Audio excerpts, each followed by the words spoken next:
Bonjour à tous, de retour dans votre rubrique hebdomadaire La pensée démasquée.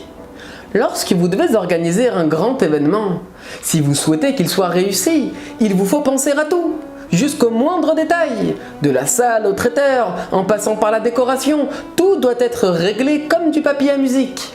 Justement, avez-vous pensé à la sonorisation ? Dans la paracha de cette semaine, Vaetranan, Moshe rappelle au peuple qui s'apprête à entrer en Israël le don de la Torah.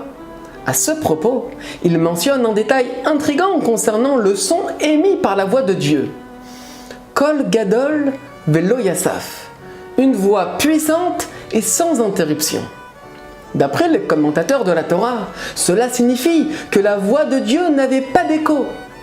L'on pourrait se demander à juste titre, comment une voix tellement puissante, qui plus est sur une montagne, peut-elle retentir sans écho ? Cet effet aurait pourtant été le résultat d'un phénomène absolument naturel. Et s'il s'agissait d'un miracle, quelle en serait la nécessité ? Pour répondre à cette question, il faut en préambule expliquer ce qui provoque un écho.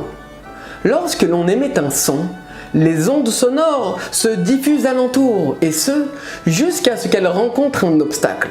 Alors, cette voix revient, se répète, à l'image d'un ballon ayant rebondi sur un mur. À présent, il nous sera possible de comprendre pourquoi la voix de Dieu se propageait sans interruption. C'est qu'en réalité, elle ne revenait pas, car elle pénétrait totalement la montagne, et l'univers tout entier s'en était imprégné.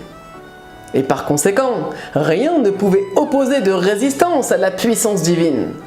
La Chassidoute nous enseigne que nous devons également être imprégnés et absorbés par la Torah au point d'en être parfaitement unis et ainsi l'intégrer concrètement à notre vie quotidienne. Shabbat Shalom et à la semaine prochaine.